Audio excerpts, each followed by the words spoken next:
There's a meetup. Nice one. This is Brad Weatherby's lab. The URI researcher works with a team to tag and track sharks. And it's really interesting learning what they do and where they go and who they interact with and those kind of things.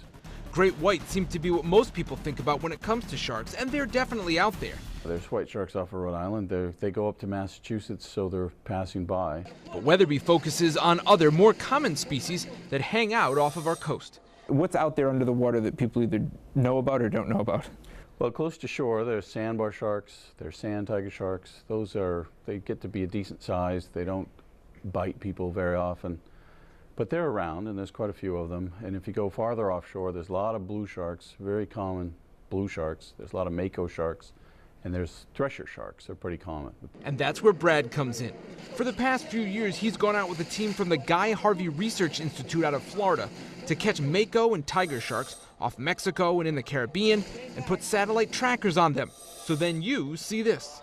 So you can track them almost in real time. You can look on the computer and see where the shark was today or yesterday or all along. Here he checks the progress of makos they tagged off Maryland in May. What we're expecting is that they're supposed to come up the coast and come up to Rhode Island and Massachusetts and these continental shelf waters, but they've been surprising in what they've done. Instead, some have gone way out in the Atlantic. That's what we're trying to find out. Nobody knows where they go.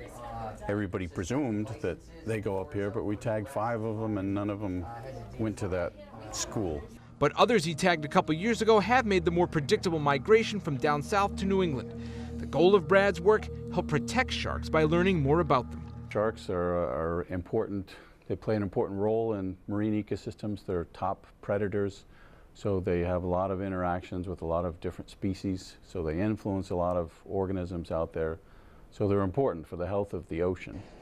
From a conservation point of view, sharks have been overfished heavily around the world, and a lot of the populations are in peril, or the populations have declined quite a bit.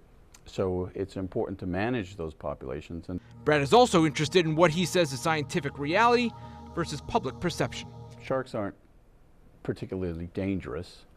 The number of people that get attacked by sharks, the number of people that get killed by sharks is way out of proportion of people's fear of it. Is pretty irrational. And now, through Brad's work, you can know more about what may be swimming near you. Brian Crandall, NBC 10 News.